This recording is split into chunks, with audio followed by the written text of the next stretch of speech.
Hey guys, I'm a Fish Guy here doing a quick video on ick. It's spelled I-C-H, not I-C-K, even though it is spelled like that quite often. But I want to kind of go over what ick actually is in your aquarium, how to treat it. There's many different ways to treat it. If you don't want to use chemicals, if you just want to use salt, if you want to use saltwater baths, there's tons of different methods to do it. But first I kind of want to go over what ick is. Ick is pretty much, if you look in your fish tank, it's usually for new tanks, stressed fish. Usually you see it in a pet store, majorly the big chain stores.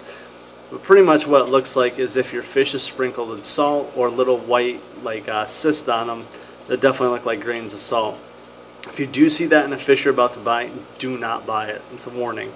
Do not buy it. It has the effect of infecting your whole tank, introducing the disease to the actual fish tank, and then you're going to have a whole nother problem on your hands. You're going to spend at least $20 to $30 in medications. You might lose some other fish. It's just a pain in the butt. You don't want to deal with it. So another thing with ick is that usually it doesn't affect healthy fish, but it actually is in most fish tanks. But just like the human immune system, you're not going to get every disease that's out there. You do have an immunity built up that actually helps you fight off the diseases. So even in some of your most healthiest maintained tanks and your beautiful display tanks, you're going to have ick present no matter what. But there are a couple ways to kind of help fight ick if you do get it in your tank. The first thing to do is you can raise the temperature of your tank actually to about 82 degrees Fahrenheit. What that's going to do is it's going to help speed up the life cycle of ick, and that way it kind of helps the medication be a little bit more effective and kill off the disease a little bit quicker than what keeping your water at 74 Fahrenheit would do. Now if you have a pond, you're going to have a bigger problem because the water temperature, you're really not going to be able to heat it up, and the ick is going to have a much longer life cycle.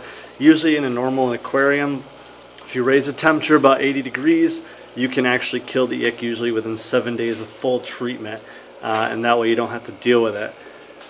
But like I said, raise the temperature about 80-82 degrees Fahrenheit, and then what you can do is actually introduce the treatment. Now you want to take out the carbon in your filter if you have any, and that way it doesn't deactivate the medicine. You want to treat the whole tank no matter what. Even if only one fish has it, you want to treat the whole tank. It's really not going to have an effect. Now some medicines you want to keep in mind for scaleless fish and some of the tetras, they do recommend you use a half dosage. So you definitely want to keep that in mind. You want to read the instructions on the back of the bottle and make sure that you're doing it to the specifications that they require. That way you don't have any problems.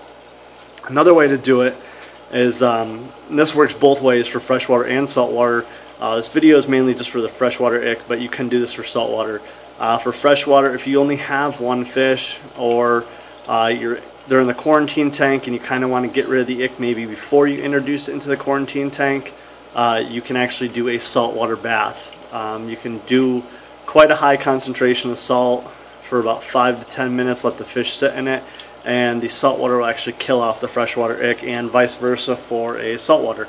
If you have a saltwater fish, you don't have a quarantine tank, maybe they have a couple spots of ick that you want to get rid of, you can do a freshwater bath.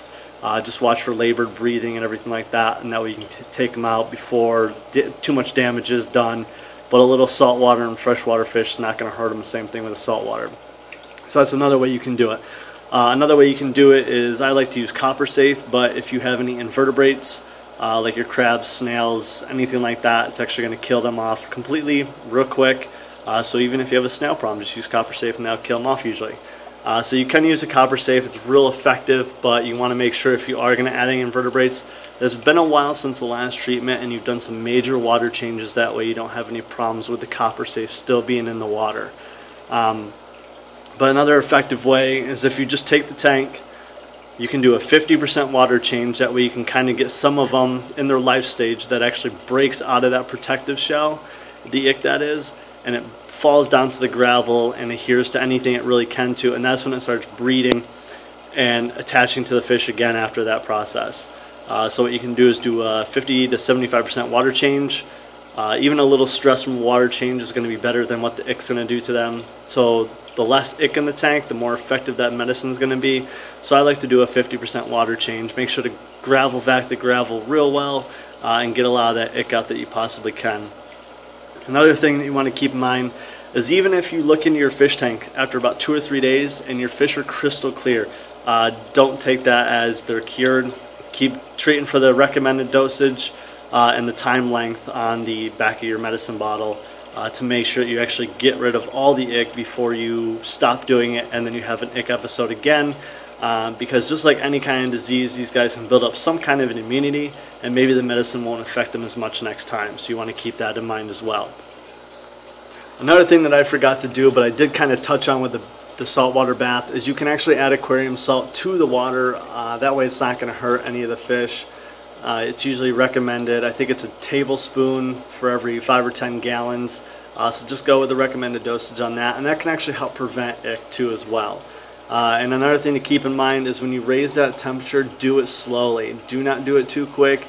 Usually only a degree an hour is usually what I do, or even 2 to 3 hours. If you raise it too quick, you're going to stress your fish out, and that's going to be a whole other problem that you're going to have, because that's going to actually help the ick latch on faster because this fish is actually stressed out, and then you're going to have a bigger problem on your hands.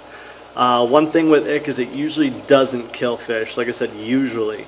Unless you have a real bad problem and you don't treat it. What happens with ick is it usually just stresses out the fish, which actually reduces the immune system because of the stress, just like humans, and that's when secondary infections start in. Usually when you have ick, if you don't treat it in time or your fish get stressed out, you usually have some kind of fin or tail rot kick in.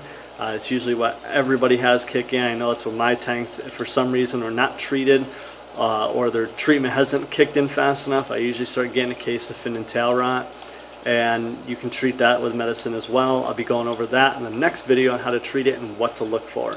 So if your fish have white spots, like you sprinkled salt on them or sugar, it's usually ick, velvet, white spot disease, whatever you call it. It's usually treated with the same medicines.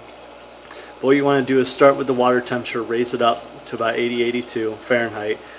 Then do a 50% water change, add some aquarium salt, the medicine, and keep treating for the recommended time period on the medicine bottle for the fish that you're treating with ick. You can use copper safe, saltwater baths, anything like that. Copper safe I love, but if you have inverts, it's usually not an issue, usually not a good thing, and can create quite an issue if you're killing off snails and stuff like that.